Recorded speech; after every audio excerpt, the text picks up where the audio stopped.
මේ අපේ රටේ එදිනෙදා සිය වෘත්තිය කරගෙන කීයක් හරි හම්බ කරලා ජීවත් වෙන පුද්ගලයන් පිළිබඳව උදාහරණයක් ඇටියට කම්කරුවන් ත්‍රී වීල් ඩ්‍රයිවර්වරුන් බස් වල එළවෙන ඩ්‍රයිවර්ලා කොන්දොස්තරලා මේ සියලුම දෙනාට මාසික වැටුපක් ලැබෙන්නේ නැහැ.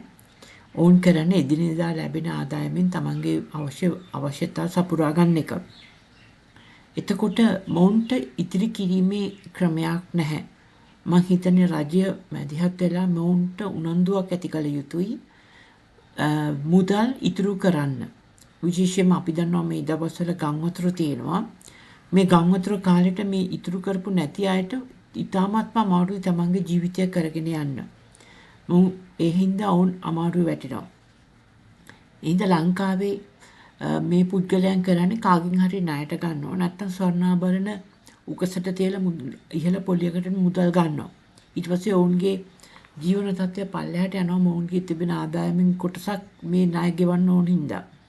ඉතින් මේ ලංකාවේ විශේෂයෙන්ම අඩු ආදායම් ලබන පුද්ගලයන්ගේ ඉතුරු කිරීම පිළිබඳව රජය යම්කිසි වැඩපිළිවෙලක් සැකසිය යුතුයි.